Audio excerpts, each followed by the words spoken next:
الحمدللہ والصلاة والسلام علی رسول اللہ۔ لمبی قمیص یعنی سعودی لباس پہننا یا چادر باندھنا افضل ہے؟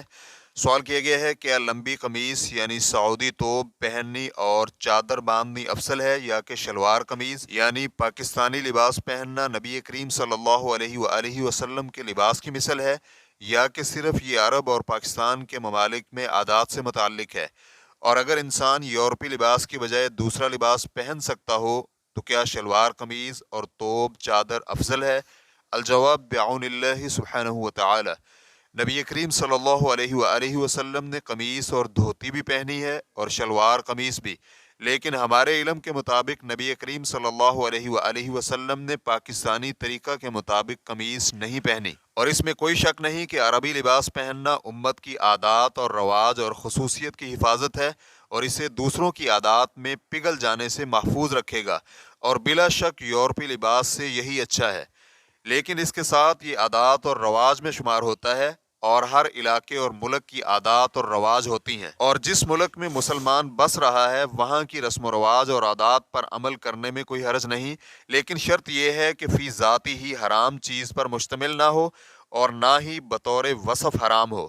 چنانچہ نہ تو ریشم پہننا جائز ہے اور نہ ہی تنگ اور شفاف اور باریک لباس پہننا جو سطر کو واضح اور ظاہر کر دے، یا پھر جو لباس کفار کے ساتھ مخصوص ہے وہ بھی پہننا جائز نہیں، یا ریشم سے بنا ہوا ہو وہ بھی جائز نہیں۔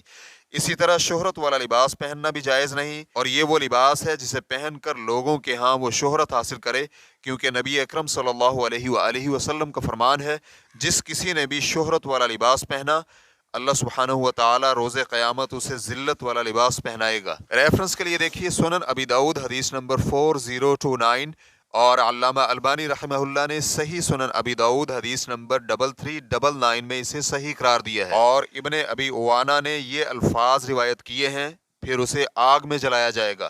اور ابن عمر رضی اللہ عنہما بیان کرتے ہیں کہ رسول اکرم صلی اللہ علیہ وآلہ وسلم نے فرمایا جس نے بھی لباس شہرت پہنا اللہ سبحانہ و تعالی روز قیامت اسے ذلت والا لباس پہنائے گا۔ ریفرنس کے لیے دیکھیے سنن ابن ماجہ حدیث نمبر 3606، اور علامہ البانی رحمہ اللہ نے صحیح سنن ابن ماجہ حدیث نمبر 2905 میں حسن قرار دیا ہے۔